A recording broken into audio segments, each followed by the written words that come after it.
You're watching WSBT, your local news leader, broadcasting in high definition. Live, this is WSBT News First Thing in the Morning. He has traveled to every state in the nation except Alaska, looking at ways to live green, be green, and teach others the importance of conservation. He even has a green RV outfitted with solar power and many other upgrades with the help of dealers right here in Elkhart. Brian Brawdy stopped by our studios yesterday to give us a little tour. Here's what we saw.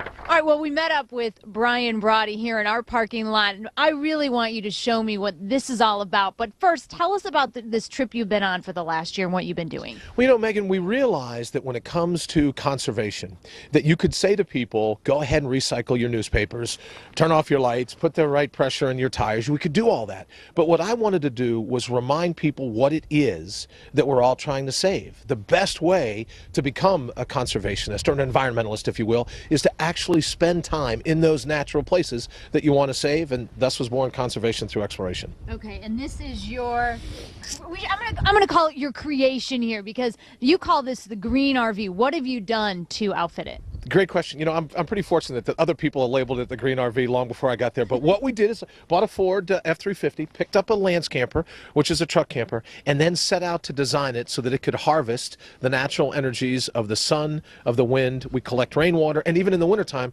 we have the ability to melt snow. Not the most efficient way of getting water, but enough to be able to drink and survive. Okay, and show me these solar panels up here, because I want. Isn't this amazing? Yeah, this is amazing. You don't see too many RVs with this on it. And well, you know, I'm told that about 20% of all RVs have solar panels on them, but once you know me, one solar panel wasn't going to be enough. So there's 3 that you can see here, Megan, on the front plate, 3 that are on the roof, 64, so 500 watts of solar power coming in.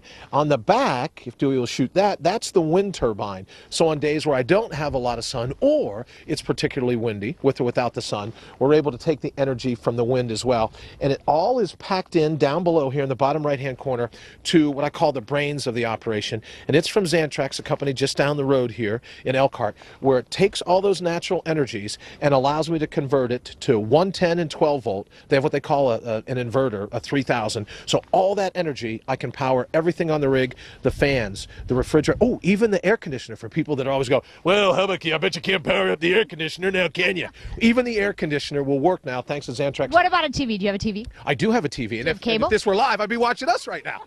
I do. I have...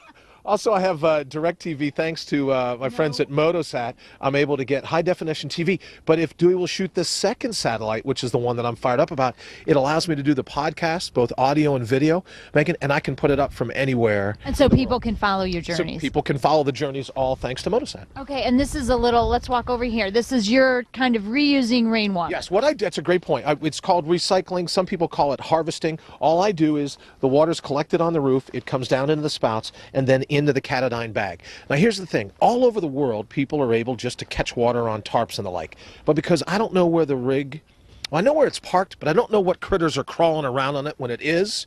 So if you got birds up there or squirrels or the like, I've got to go ahead and filter it, and Catadine knocks out, you know, all the little guys swimming around in the water, so we're able to drink it. All the water on board is harvested rainwater. Amazing. And now you're taking this a step further. 2009, you're going on another journey. Well, I wanted to pick particular ecosystems, Megan, that are really in a bad way. I didn't realize this until last week when I was at Mount Rainier. Everyone thinks, oh, it's a great climbing mountain. The glaciers are melting so fast that talking to some of the rangers there, it's rewriting the face of the park. Or you look at the other side of the continent in the Everglades, you know, the water being cut off in the thing. So this year coming up, I'm going to highlight those ecosystems and try to shine a little bit of light as to what that natural environment is up against because of what humans do to it.